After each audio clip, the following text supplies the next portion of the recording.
On rogne surtout, voilà, sur tout ce qu'on peut. Sur la nourriture, sur ne serait-ce que pour assumer un loyer, voilà, le caddie, c'est comme voilà, c'est pour tout le monde pareil quoi.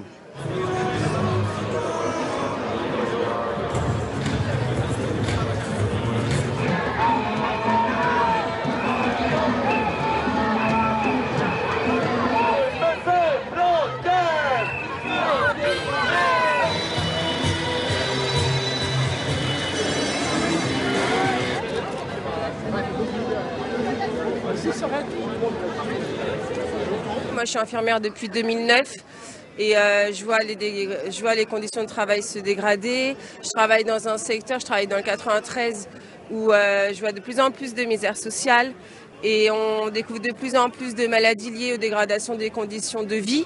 Les conditions de vie, ça passe par le salaire, le respect des travailleurs. On n'arrive pas à suivre parce que le salaire n'augmente pas du tout. Il y a eu une petite amélioration, mais vraiment de quelques euros, et ce n'est pas possible de continuer ainsi. Le sentiment général, on l'entend bien partout, c'est que notre rémunération n'est pas suffisamment reconnue.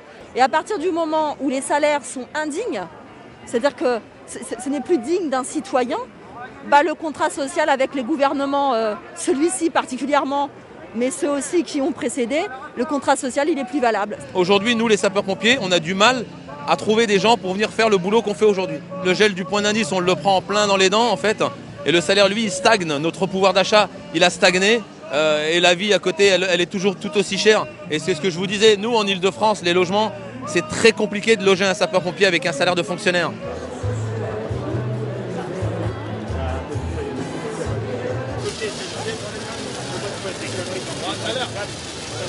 Souvent, dans notre corps de métier, c'est plus de 90% de femmes qui sont isolées, qui doivent cumuler les emplois pour pouvoir avoir une vie normale, atteindre une vie normale, se nourrir convenablement. On est obligé de réduire, d'acheter des aliments de mauvaise qualité pour la plupart d'entre nous. Tout ce qui est loisirs, on en a de moins en moins. Et après, malheureusement, ça va être l'alimentation, la voiture. Compter le nombre de fois où je vais voir mes beaux-parents qui sont à 100 km parce que l'essence elle coûte trop cher. Ça, j'ai pas envie de vivre comme ça. On réduit sur les loisirs, on réduit sur les vacances, sur toutes ces choses-là qui donnent un petit peu de bonheur au quotidien, quoi. C'est pas normal. Moi, je pars pas en vacances. Je pars que 2 semaines pendant les grandes vacances. Alors j'ai encore le luxe du temps libre, voilà. Mais réellement, mon pouvoir d'achat est inférieur à mes parents qui n'ont pas fait d'études. Et ça, c'est pas normal. Moi, j'ai de plus en plus de collègues qui vont faire un deuxième travail, qui demandent l'autorisation à l'employeur de faire un deuxième travail, soit de bosser saisonnier, soit d'aller faire des petits boulots. Et ça, c'est juste inadmissible quand on sait que le régime de travail qu'on a, nous, les sapeurs-pompiers, on est en régime de 24 heures et qu'on retrouve nos collègues aller travailler le lendemain ou le surlendemain pour arrondir les fins de mois.